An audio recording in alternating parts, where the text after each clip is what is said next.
Assalamualaikum warahmatullahi wabarakatuh. Saya Sri Wahyuningsih akan menjelaskan tentang perjalanan pendidikan nasional. Perjalanan pendidikan di Indonesia mengalami perubahan dari masa ke masa. Pada masa sebelum merdeka, pendidikan bagi anak bangsa sudah terlaksana, dimulai dari pendidikan membaca, menulis, dan berhitung. Sistem pendidikan yang dibangun oleh penjajah tentu tidak dapat memerdekakan para pelajar saat itu, karena hanya sebagian penduduk yang diperbolehkan untuk sekolah.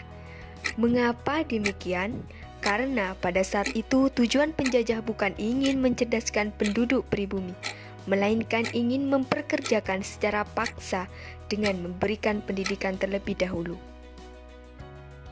Seiring berjalannya waktu, adanya pendidikan yang dibangun oleh kolonial menjadi salah satu momentum untuk anak bangsa membangun pendidikan sendiri yang berlandaskan merdeka belajar. Merdeka belajar sebetulnya sudah ada sejak dulu. Sosok Ki Hajar Dewantara yang memperkarsai berdirinya pendidikan di Indonesia. Menurutnya, Indonesia tidak akan pernah maju apabila sistem pendidikan yang digunakan mengikuti sistem pendidikan masa kolonial. Karena pada masa itu sistemnya bersifat diskriminatif dan mengabaikan nilai-nilai kebudayaan. Dalam mewujudkan gagasannya, Ki Hajar Dewantara mendirikan Sekolah Taman Siswa pada 3 Juli 1922.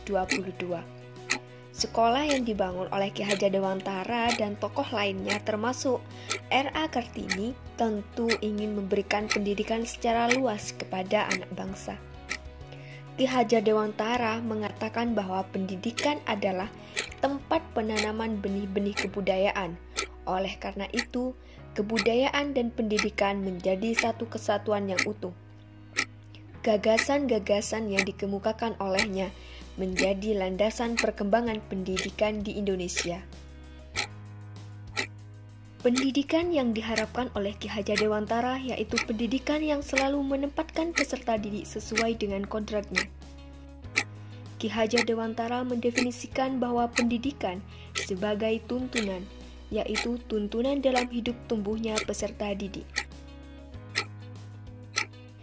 Melalui hal tersebut, saya sebagai guru dan calon guru profesional harus mampu menuntun segala kodrat yang ada pada peserta didik, agar mereka dapat mencapai keselamatan dan kebahagiaan setinggi-tinggi.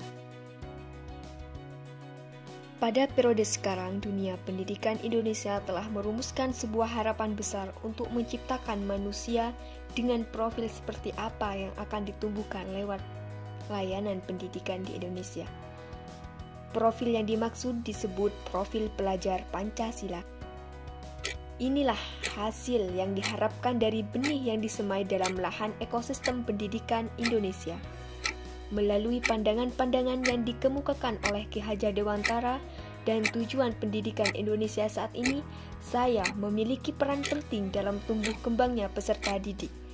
Pendidikan tidak hanya berbentuk pengajaran yang memberikan pengetahuan kepada peserta didik, melainkan juga mendidik keterampilan berpikir dan mengembangkan kecerdasan batin, sehingga peserta didik dapat melancarkan hidup untuk mencapai keselamatan dan kebahagiaan. Terima kasih telah menyimak video dari saya. Wassalamualaikum warahmatullahi wabarakatuh.